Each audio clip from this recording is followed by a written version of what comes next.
출애굽기 34장 29절부터 35절까지 돌아가면서 한 절씩 읽겠습니다. 모세가 그 증거의 두 판을 모세의 손에 들고 시내산에서 내려오니 그 산에서 내려올 때 모세는 자기가 여호와와 말하였으므로 말미암아 얼굴 피부에 광채가 나나 깨닫지 못하였더라.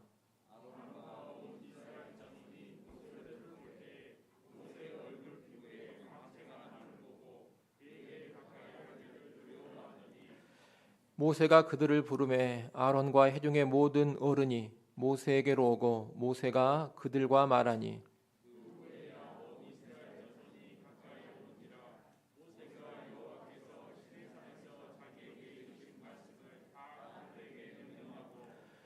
모세가 그들에게 말하기를 마치고 수건으로 자기 얼굴을 가렸더라.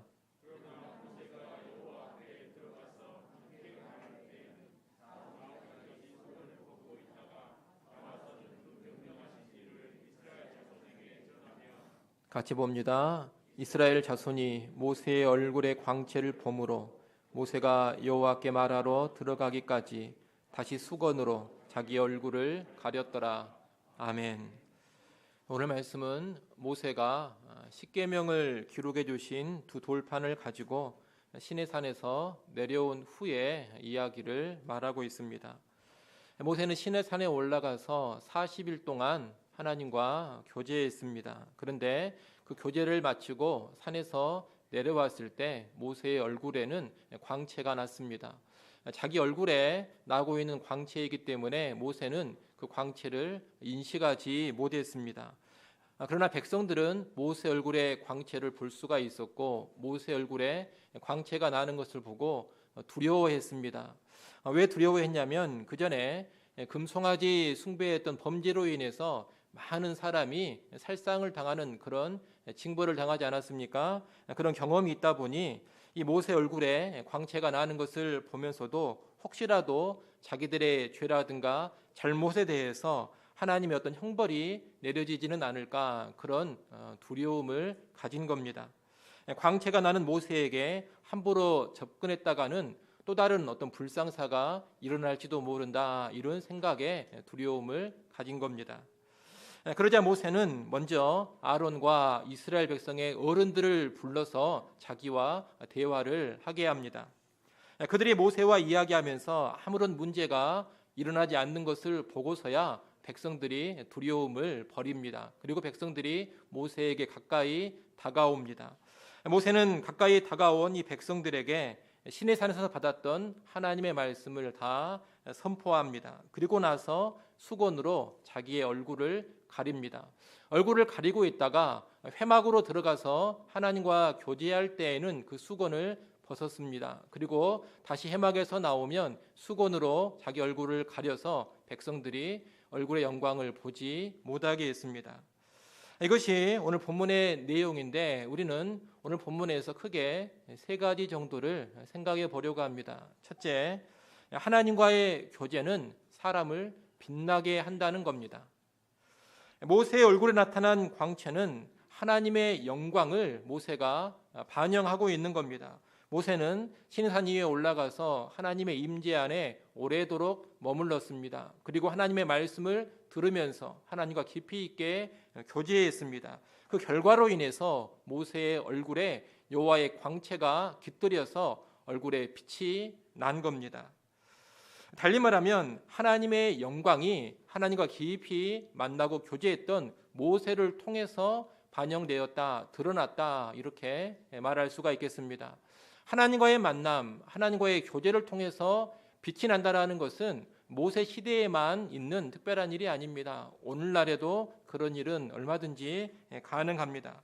오늘날에도 어떤 사람이라 하더라도 하나님과 깊이 있게 만나가고 또 하나님과 꾸준히 만나가면 그의 삶이 빛나는 삶이 된다는 겁니다. 물론 오늘 본문에서 우리가 봤던 것처럼 모세와 같이 실제적으로 어떤 물리적인 빛이 나는 그런 일은 없다 하더라도 그의 삶이 빛이 나는 삶이 된다라는 겁니다.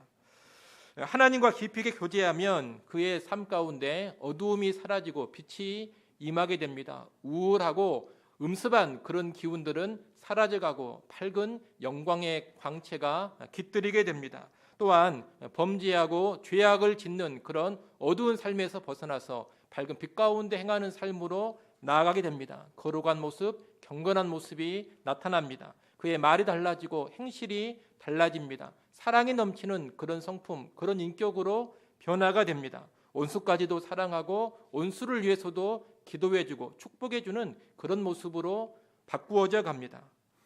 그래서 다른 사람들이 그 모습을 보면서 당신의 삶은 뭔가 다르다, 당신의 인격은 남다르다, 이렇게 인정을 해주는 겁니다. 사도행전 6장 15절에 보면 스데반 집사님의 이야기가 나옵니다. 거기 보면 스데반 집사님은 자기를 잡아 죽이려고 하는 공회에 끌려왔을 때 그 얼굴이 무엇과 같았다 그럽니까? 그의 얼굴이 천사와 같았다 그럽니다. 광채나는 얼굴이었다는 겁니다.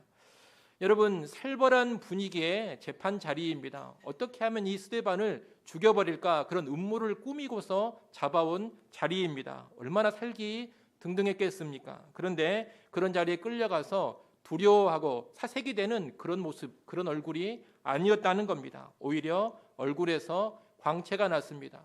그 얼굴에 광채가 나는 것이 무엇에 근거한 것이겠습니까? 그 사람이 그냥 스데반이 그저 용감하고 담대한 사람이어서 그러는 것이 아닙니다. 평소에 하나님과 아주 깊이 있는 만남을 가지고 있는 사람, 하나님과 꾸준히 깊이 있게 교제하는 사람이었기 때문에 그런 자리에서 얼굴에 광채가 났던 겁니다. 뒤이어 사도행전 7장으로 가게 되면 이 스데반 집사님이 사람들에게 끌려나가서 이제 돌에 맞아 순교하게 됩니다. 그 순교할 때에도 뭐라고 기도합니까? 저들의 죄를 용서해 달라고 기도합니다. 예수님 닮는 놀라운 사랑의 모습을 보여주고 있는 겁니다. 그 사랑의 모습 또한 어디에서 나오고 있는 겁니까? 하나님과 깊이 있게 교제하는 삶에서 나오고 있는 겁니다. 다시 말하면 구약의 모세처럼 이 신약의 스데반도 하나님의 광채를 바라는 모습, 빛된 삶의 모습을 보여주고 있다는 겁니다. 이런 삶은 사실 모든 그리스도인들이 다 보여줘야 하는 삶입니다. 그리스도인들은 삶의 목적을 뭐라고 하느냐? 하나님을 영화롭게 하는 것이다, 그렇게 이야기합니다. 하나님을 영화롭게 하는 삶, 달리 말하면 하나님께 영광 돌리는 삶, 이것이 그리스도인의 삶의 목적입니다. 그런데 이 하나님을 영화롭게 하는 삶, 하나님께 영광 돌리는 삶이 다른 게 아닙니다. 그런 삶은 뭘 말하는 것이냐? 나를 통해서 하나님의 영광이 드러나는 삶을 말하는 겁니다. 사람들이 나를 보면서 뭘 발견하느냐? 하나님의 영광의 광채를 발견하는 겁니다. 그러면서 하나님을 인정하고 하나님을 높이게 되는 것, 여러분, 이것이 하나님을 영화롭게 하는 삶, 하나님께 영광 돌리는 삶인 겁니다. 내가 꼭 전교 1등을 하고 올림픽 시합에 나가면 금메달을 따고 어떤 대회에 나가서 대상을 받고 내가 크게 세상에서 출세하고 성공하고 그런 것이 하나님을 영화롭게 하는 본질이 아니라는 겁니다. 하나님을 영화롭게 하는 본질은 뭐냐? 내 삶을 통해서 하나님의 영광이 반영되어 나오는 겁니다. 내가 스스로 빛을 발하는 것은 아닙니다. 하나님을 깊이 있게 만나가면서 꾸준히 하나님과 깊이 있게 교제해가면서 그 하나님의 영광의 광채가 내게 깃들여지고 나의 삶과 나의 인격을 통해서 그 영광이 비추어져 나오는 것, 여러분, 이것이 하나님을 영화롭게 하는 삶이라는 겁니다. 예를 들자면 달과 같은 인생이다, 그렇게 말할 수가 있겠습니다. 여러분, 달을 잘 아시죠? 이 달이라는 천체가 스스로 빛을 발하는 천체가 아닙니다. 어떻게 해서 달이 빛을 찬란하게 발하게 됩니까? 스스로 빛을 발하는 것이 아니라 태양의 빛을 받아가지고 빛을 발하는 겁니다. 어두운 밤에 아주 환한 영광스러운 달의 광채가 있습니다. 사람들은 그 달을 보면서 아름다움을 느끼고 감탄을 하고 그럽니다. 하지만 그 빛의 본질은 어디에서 오는 것이냐? 달에게서 스스로 나오는 것이 아닙니다. 태양에게서 나오는 것입니다. 그저 태양의 빛을 반사한 것에 지나지 않는다는 겁니다. 마찬가지로 우리 그리스도인들의 삶이 그와 같아야 한다라는 겁니다. 우리 그리스도인들이 하나님을 바라보고 하나님을 깊이 있게 만나고 하나님과 꾸준히 친밀하게 교제해 가면 하나님의 영광의 빛을 받아서 내가 드러내는, 반사하는 그런 삶을 살게 되는 겁니다. 그래서 내 삶에서 뭐가 나느냐? 광채가 난다는 겁니다. 빛된 삶이 된다는 겁니다. 내 자신이 탁월해서 광채를 내는 게 아닙니다. 하나님의 영광을 받아서 광채를 반영하는 그런 삶이라는 겁니다. 그런 삶을 살아가면 사람들이 보고 감탄을 하고 칭송을 하면서 하나님을 인정하고 하나님께 영광을 돌리게 됩니다. 때로 감탄하고 칭송하지 않을 수도 있습니다. 때로는 핍박을 가할 수도 있습니다. 하지만 핍박을 가하면서도 그 사람의 얼굴에 드러나는 하나님의 광채를 보면서 핍박하는 도중에도 하나님을 인정하게 되는, 내적으로 저 사람은 뭔가 다르다, 하나님이 정말 있는 것 같다, 이런 마음을 품게 만들어 준다라는 겁니다. 그런 여러분이 하나님을 영화롭게 하는 삶, 여러분 이 삶을 생각할 때 세상적으로 탁월해지고 세상적으로 1등이 되고 세상적으로 으뜸이 되는 그런 것을 생각하지 마십시오. 그런 것을 생각하지 마시고 어떻게 하면 나의 삶을 통해서 하나님의 영광이 반영될 수 있을 것인가? 나를 보면서 사람들이 하나님의 영광의 빛을 보고 있는가? 이것을 깊이 생각하시기를 바랍니다. 여러분, 그런 삶이 저절로 되는 것이 결코 아닙니다. 그저 내가 빛을 발해야 되겠다 이렇게 마음 먹어가지고 되는 일이 아니라는 겁니다. 내가 착한 일 많이 하고 살아야 되겠다, 내가 바르게 살아야 되겠다, 내가 선행을 많이 행하면서 살아야 되겠다, 여러분 이렇게 결단하고 마음 먹는다 해서 하나님을 영화롭게 할 수 있는 것 아닙니다. 그럼 마음 먹는다고 빛을 발할 수 있는 게 아닙니다. 좀 전에 달 이야기를 했습니다. 달이 아무리 스스로 별의별 짓을 다 한다 하더라도 달이 혼자 빛을 발하지 못합니다. 반드시 뭘 해야 됩니까? 태양빛을 받아야만 하는 겁니다. 마찬가지로 우리가 아무리 스스로 예를 쓰고 기를 쓴다 하더라도 하나님의 광채를 스스로 발할 수는 없습니다. 스스로 빛된 삶을 살지 못한다는 겁니다. 하나님을 만나가야 합니다. 하나님을 꾸준히 만나가셔야 되고 하나님과 친밀하게 교제하는 삶이 있어야 합니다. 예배를 통해서 말씀과 기도의 삶을 통해서 하나님과 깊이 있게 만나가셔야 합니다. 모세는 먹지도 않고 마시지도 않으면서 40일간 주야로 하나님과 대면하면서 교제하지 않았습니까? 그 결과로 빛이 나지 않았습니까? 마찬가지로 오늘 우리도 그 정도의 열망과 갈망을 가지고 하나님 앞에 나가고자 해야 되고 하나님 앞에 서고자 해야 합니다.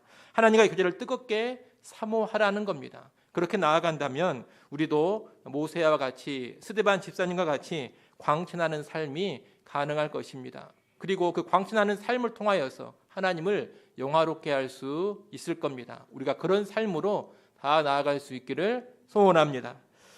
둘째는 하나님의 말씀을 선포하는 일이 참으로 영광스러운 일이라는 겁니다. 모세는 지금 시내산에서 내려와서 백성들에게 뭘 선포하느냐? 하나님의 율법을 선포합니다. 율법을 받아서 그 율법을 전했다는 겁니다. 모세 얼굴에 나고 있는 이 광채는 그 율법의 선포를 담당하는 모세의 직분이 참으로 영광스럽다, 이것을 가르쳐 주는 겁니다. 하나님은 모세 얼굴의 광채를 통해서 모세를 함부로 대하지 못하게 하십니다. 율법을 선포하는 모세를 백성이 큰 경외감을 가지고 대하도록 하셨다는 겁니다. 이것은 모세라는 사람 자체가 특별하다, 그 사람 자체가 대단하다, 이런 이야기가 아닙니다. 모세라는 그 사람 자체가 위대한 것이 아니라 모세가 선포하는 하나님의 율법이 위대한 겁니다. 하나님의 율법이 위대하고 하나님의 율법이 영광스럽기 때문에 모세가 율법을 전하는 과정에서 빛이 나게 해주신 겁니다. 다시 말씀드립니다. 모세가 대단해서 빛이 난 것이 아니라 모세가 선포하는 그 율법이 대단하기 때문에 하나님이 빛이 나게 해 주셨다는 겁니다. 율법의 권위를 세워주시기 위함입니다. 그렇기 때문에 우리는 이 모세 얼굴의 광채를 보면서 하나님의 말씀인 율법을 선포하는 것이 얼마나 영광스러운 일인가, 율법을 선포하는 직분이 얼마나 영광스러운 직분인가, 이것을 알아야 하겠습니다. 모세 자체의 영광이 아니라 그 직분의 영광을 알라는 겁니다. 특별히 이 구약 율법의 말씀을 선포하는 것도 대단히 영광스러운 일이지만 이제 신약으로 오게 되면 복음의 말씀을 선포하는 것은 그보다 훨씬 더 영광스럽다 이렇게 말씀하고 있습니다. 고린도후서 3장으로 가면 그런 내용이 잘 나옵니다. 고린도후서 3장으로 한번 가보겠습니다. 신약성경 288쪽 고린도후서 3장입니다.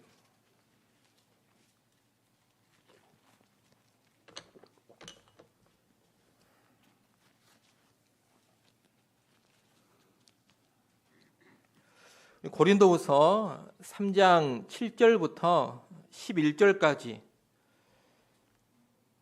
같이 한번 읽어보겠습니다. 고린도후서 3장 7절부터 11절까지입니다. 함께 읽습니다. 돌에 서서 새긴 죽게 하는 율법 조문의 직분도 영광이 있어 이스라엘 자손들은 모세 얼굴에 없어질 영광 때문에도 그 얼굴을 주목하지 못하였거든. 하물며 영의 직분은 더욱 영광이 있지 아니하겠느냐. 정죄의 직분도 영광이 있은즉 의의 직분은 영광이 더욱 넘치리라. 영광되었던 것이 더 큰 영광으로 말미암아 이에 영광될 것이 없으나 없어질 것도 영광으로 말미암았은즉 길이 있을 것은 더욱 영광 가운데 있느니라. 아멘. 여기 보면 율법의 직분도 영광이 있지만 복음의 직분은 더욱더 영광스럽다 이런 이야기를 하고 있습니다. 모세는 두 개의 돌판에 새겨진 십계명을 핵심으로 하는 율법을 선포한 사람입니다. 그 율법을 선포하는 직분이 영광스럽기 때문에 모세 얼굴에 빛이 났던 겁니다. 그런데 이 모세가 선포했던 율법은 어떤 수준이냐? 이 율법은 돌판에 기록된 문자로서 사람의 외적인 행위만을 규제하는 수준입니다. 이 율법은 다시 말하면 속사람이라든가 사람의 영혼 내면을 근본적으로 바꿔놓는 그런 힘, 그런 능력은 없다 이 말입니다. 그리고 이 율법은 죄를 지적하고 정죄하는 역할을 감당합니다. 죄 지은 것을 지적하면서 죄에 대한 심판을 선언하는 것, 여러분 이것이 율법의 기능, 율법의 역할입니다.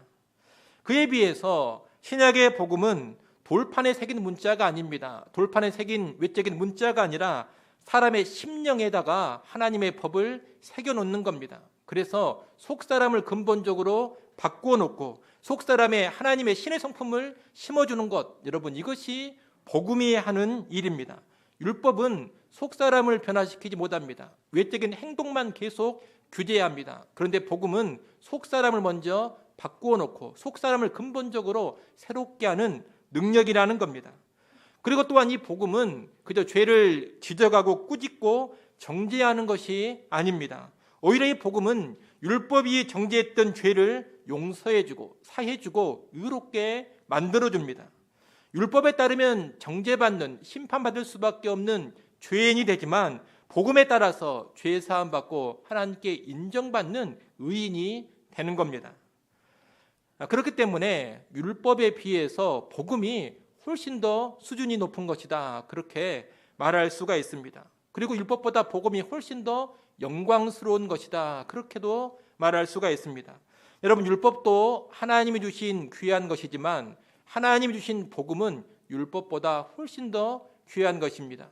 율법도 하나님이 주셨기 때문에 영광스러운 것이지만 복음은 그 율법보다 훨씬 더 영광스러운 것입니다. 그렇기 때문에 당연히 직분을 생각할 때에도 율법의 직분보다 훨씬 더 영광스러운 직분이 뭐냐? 복음의 직분인 겁니다. 율법을 선포하는 모세보다 복음을 선포하는 그 사람들이 훨씬 더 영광스럽고 훨씬 더 찬란하다 이렇게 말할 수가 있는 겁니다. 여러분 오늘날 복음을 선포하는 사람들이 누구입니까? 오늘날 복음을 선포하는 사람들은 복음의 사역자들이요 또한 교회 성도들입니다. 1차적으로는 복음의 사역자들, 목사나 선교사 이런 사람들이 복음의 직분자들이고 그리고 이제 확장하면 모든 그리스도인들이 복음 선포의 사명을 부여받았기 때문에 복음의 직분자다 이렇게 말할 수가 있다라는 겁니다. 이렇게 봤을 때 오늘날 사역자와 성도들이 모세보다 훨씬 더 영광스러운 직분을 가지고 있다, 이렇게 말할 수가 있겠습니다. 우리가 이 출애굽기 모세 이야기 보면서 여러 번 말씀을 드렸습니다. 우리가 신약의 성도들이 모세보다 훨씬 더 복받은 사람들이다, 모세보다 훨씬 더 많은 특권을 가지고 있는 사람들이다, 그렇게 여러 번 말씀을 드렸습니다. 직분과 연관해서도 마찬가지입니다. 모세의 직분은 율법의 직분에 지나지 않습니다. 우리는 복음의 직분을 가지고 있습니다. 우리 직분이 훨씬 더 복된 직분이고 우리 직분이 훨씬 더 영광스러운 직분입니다. 그러니 모세의 직분 보고 부러워하지 마십시오. 내가 가진 직분이 얼마나 더 크고 영광스러운 직분인가, 이것을 깊이 깨달으시고 이 직분에 충성하는 여러분이 되었으면 좋겠습니다. 여러분, 사도 바울은 이 직분이 얼마나 영광스러운지를 알았기 때문에 이 직분을 감당하는 일을 마치려 하면은 나의 생명을 조금도 귀한 것으로 여기지 아니하겠다, 그렇게까지 이야기를 했습니다. 생명보다 더 귀하게 여긴 것이 바울이 맡은 복음의 직분이었습니다. 그만큼 귀한 것이고 그만큼 영광스러운 것이기 때문에 그런 고백을 하는 겁니다. 오늘 우리도 복음의 직분 영광스럽게 바라볼 수 있기를 소원합니다. 여러분, 이 땅 살아가면서 여러 직분이 있을 겁니다. 가정에서는 아버지의 직책 또는 어머니의 직책이 있습니다. 또 직장 생활을 하시는 분이라면 과장이나 부장 또는 전무, 상무, 회장, 이런 직책, 이런 직분이 있을 겁니다.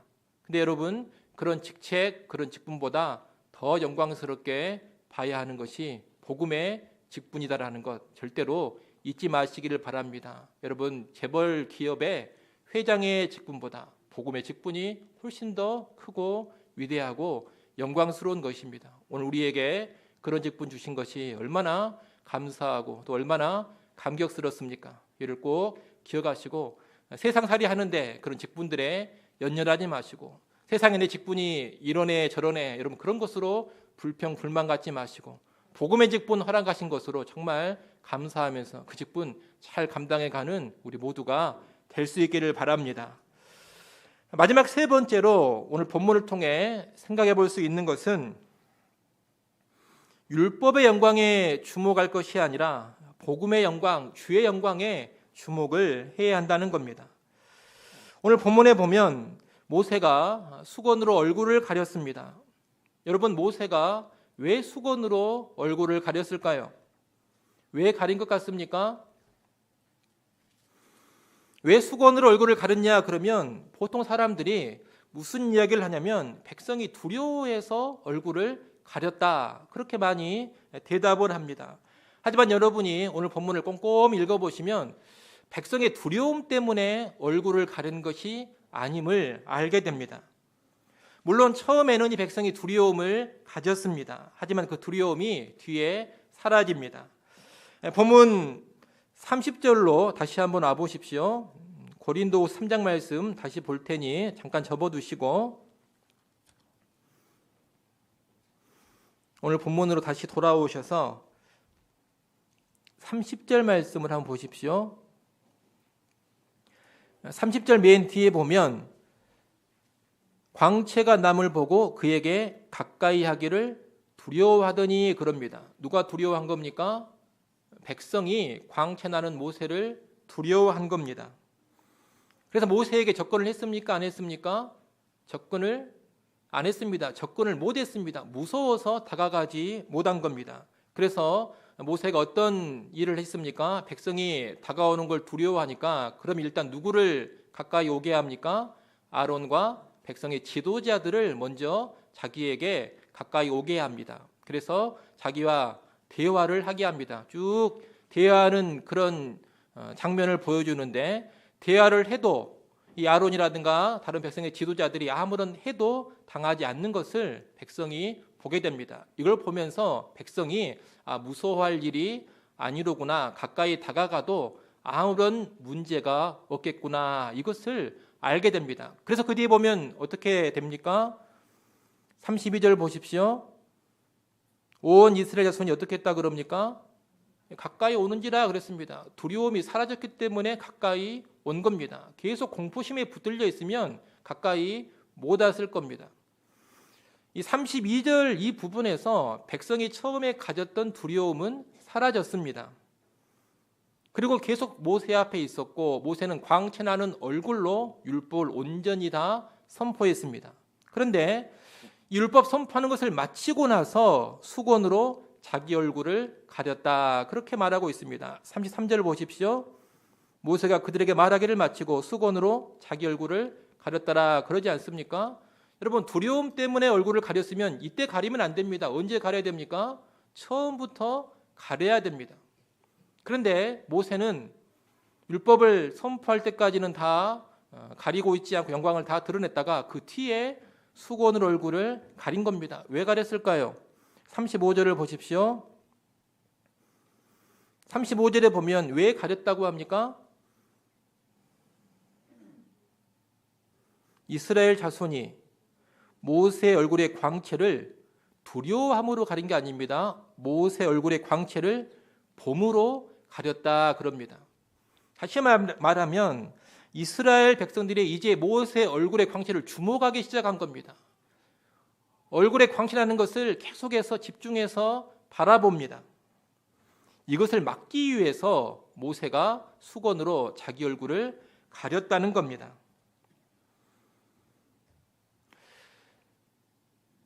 다시 말하면 모세는 왜 수건으로 얼굴을 가렸느냐? 자기 얼굴의 그 영광에 주목하지 못하도록 하기 위해서 얼굴을 가렸다. 이것이 오늘 본문에서 알려주고 있는 내용입니다. 그러면 얼굴의 광채를 주목하지 못하게 한 것이 그저 무슨 모세의 겸손을 보여주는 것이냐? 그런 것은 아닙니다. 이 또한 고린도후서 3장으로 가면 설명을 잘 해주고 있습니다. 우리 다시 고린도후서 3장으로 가보겠습니다.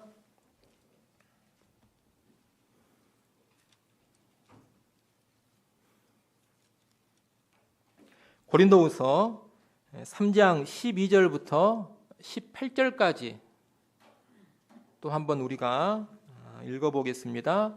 고린도후서 3장 12절부터 18절까지 우리 함께 읽습니다.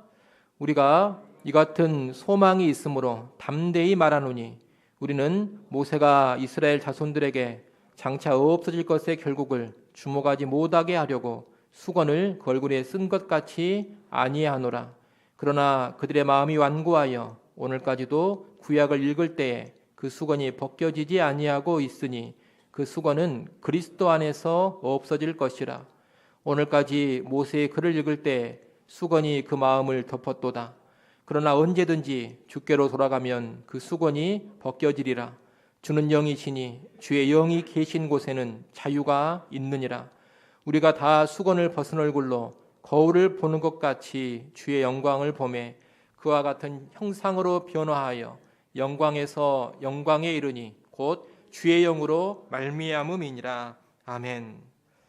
모세는 광채가 나는 자기 얼굴을 수건으로 가렸습니다.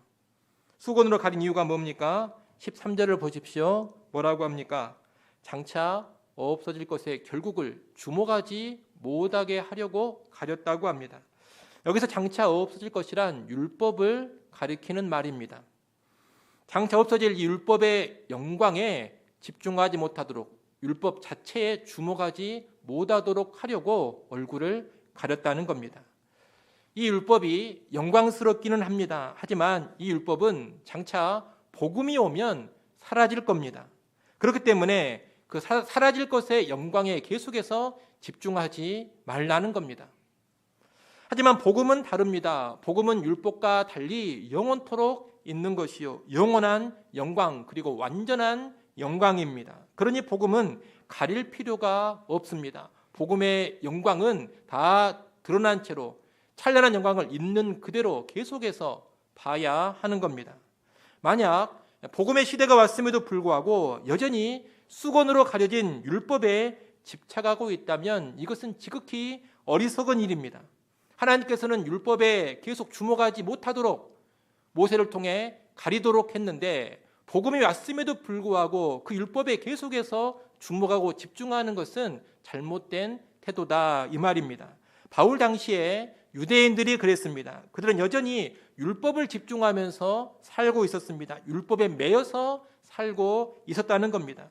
율법에 주목하고 율법에만 집중하느라고 예수님을 통해 주신 복음을 제대로 깨닫지를 못하고 그 복음의 영광을 제대로 보지를 못했습니다. 바울은 율법에 집착하고 있는 이 유대인들을 가리켜서 수건으로 마음이 덮여진 자들이다, 그렇게 표현합니다. 그들은 마음이 가리우어져 있어서 모세의 율법을 읽을 때에 복음의 진정한 영광을 발견하지를 못하고 있습니다. 사실 이 율법 안에 예수님을 예표하는 것이 정말로 많이 있습니다. 그리고 율법을 제대로 이해한다면 이 율법이 결국 사람을 예수 믿어 의롭게 하는 복음으로 이끌어줍니다. 그런데도 유대인들은 마음이 가려져서 율법을 아무리 읽고 또 읽어도 복음을 전혀 이해하지 못하는 그런 상태에 있다는 겁니다.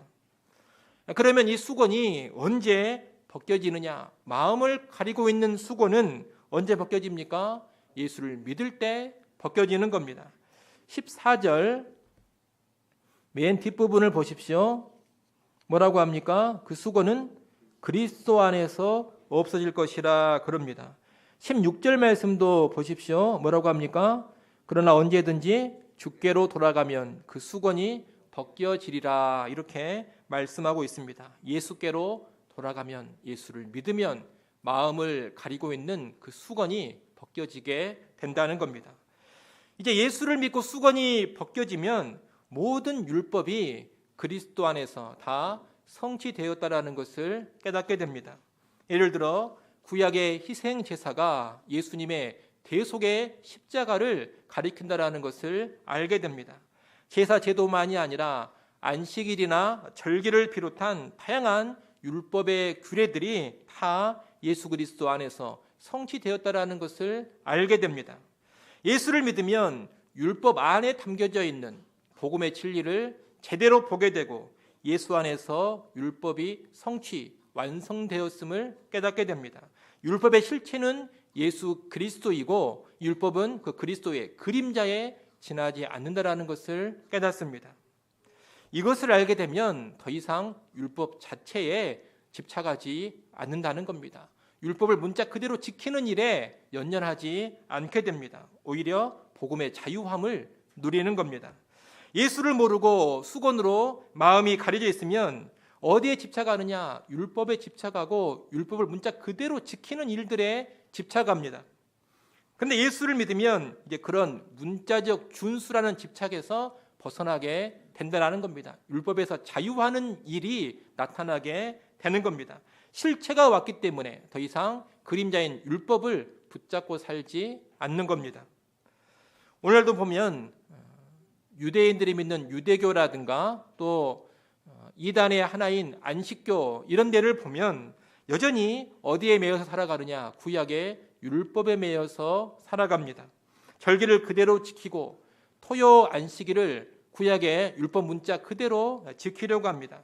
음식법도 그대로 지키면서 먹을 음식, 못 먹을 음식을 가리고 있습니다. 언제나 그들의 관심은 뭘 했냐, 안 했냐, 지켰냐, 안 지켰냐, 뭘 먹었냐, 안 먹었냐, 이런 문제에만 매여 있는 겁니다. 이런 모습이 아직 수건을 벗지 못한 모습입니다. 사라진 율법의 영광에만 매여 있는 겁니다. 실체가 왔음에도 그림자 붙잡고 살아가는 겁니다. 이런 사람들은 구원을 받지 못하고 자유함을 누리지 못할 겁니다. 우리는 수건을 벗어버리고 더 이상 구약의 율법에 매이지 않아야 합니다. 율법을 문자 그대로 지키려는 삶에서 자유하라는 겁니다. 그리고 그 자유한 가운데 주의 영광을 밝히 봐야 합니다. 율법의 영광을 보는 것이 아니라 복음의 영광을 봐야 되고 주의 영광을 봐야 합니다. 고린도후서 3장 18절 말씀을 여러분이 다시 한번 읽어보십시오. 고린도후서 3장 18절 읽습니다.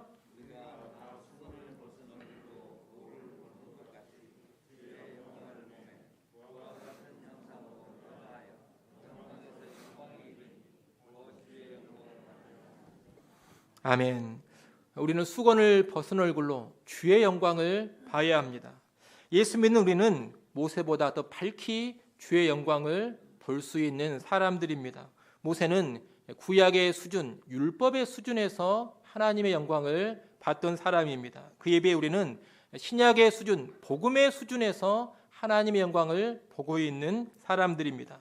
모세가 섬기는 종으로서 하나님의 영광을 받다면 우리는 하나님의 아들들로서 하나님의 영광을 보고 있습니다. 모세가 영광스러운 하나님의 등을 봤다면 우리는 영광스러운 하나님의 얼굴을 보고 살아가는 사람들입니다. 모세보다 훨씬 더 복된 차원에서 하나님의 영광을 보는 사람들이라는 겁니다. 우리가 복음 안에서 주의 영광 보는 삶을 계속해서 지속해 간다면 주와 같은 형상으로 변화되면서 영광에서 영광에 이르게 됩니다. 성령께서 우리를 변화시켜서 점점 더 큰 영광을 누리게 하신다는 겁니다. 모세가 하나님의 영광을 보면서 자기도 영광스러워지고 광채가 나지 않았습니까? 그처럼 우리도 모세보다 더 찬란한 광채와 더 큰 영광을 나타낼 수 있게 된다는 겁니다. 모세가 누렸던 것보다 더 놀라운 영광을 오늘 우리가 누리게 됩니다. 모세보다 더 놀랍게 하나님의 영광을 드러내는 삶을 살아가게 되는 겁니다. 이를 하시고 주의 영광 보는 일에 깊이 있게 들여지는 성도들이 되시기 바랍니다. 모세보다 더한 특권이 주어졌는데 그 특권을 우리가 소홀히 여겨서야 되겠습니까? 모세보다 더 나은 영광의 삶이 허락되었는데 이것을 무시하면서 살아갔어야 되겠습니까? 그런 여러분, 먼저 복음을 깊이 묵상하시면서 주의 영광을 보시기 바랍니다. 율법이 아니라 했습니다. 율법이 아닌 주의 영광을 봐야 합니다. 율법주의에 빠져가지고 이런 행동 저런 행동으로 자꾸 의로움을 세워가려고 하면 안 됩니다. 그리스도의 공로로 의로워지는 복음의 영광을 집중해야 됩니다. 내가 이것을 했고 내가 저것을 했다 그러면서 자기 의에 빠져서도 안 됩니다. 나 같은 죄인이 예수의 은혜로만 의로워졌음을 알고서 겸손한 심령으로 감사가 넘쳐나도록 해야 됩니다. 내가 좀 더 나은 행위로 순종 좀 잘하고 있다 해가지고 뭔가 잘 살고 있으면 우쭐해졌다가 죄를 짓고 실패하면 깊은 나락으로 떨어져 버리는 그런 모습도 버려야 합니다. 잘 살고 있을 때에도 순종을 잘하고 있을 때에도 십자가의 은혜인 줄로 알고 감사하고 실패했다 하더라도 다시금 십자가의 은혜를 힘입어서 하나님 앞에 회개하며 나와야 되고 다시금 담대하게 나갈 줄 알아야 됩니다. 여러분 그런 것이 율법에 집중하는 것이 아니라 복음에 집중하면서 살아가는 겁니다. 오늘 교회 안에 신앙생활하고 있는 많은 그리스도인들이 의외로 율법의 영광에 주목하고 있는 것을 많이 봅니다. 율법주의에 많이 빠져 있고 어떤 신앙의 행위에 너무나 많은 집착을 하고 있다는 겁니다. 그리고 신앙의 행위로 뭔가 우월감을 가지기도 하고 자부심을 가지기도 한다는 겁니다. 그런 게 없으면 깊은 나락에 떨어지고 죄 한번 지으면 침체에 빠져서 헤어나오지를 못하는 그런 모습을 많이 봅니다. 이게 다 무슨 모습입니까? 율법의 영광에 계속해서 주목하고 있는 모습입니다. 여러분 율법이 아니라 그랬습니다. 복음의 영광을 보셔야 됩니다. 주의 영광을 보셔야 하나님 앞에서 제대로 신앙생활을 할 수가 있는 겁니다.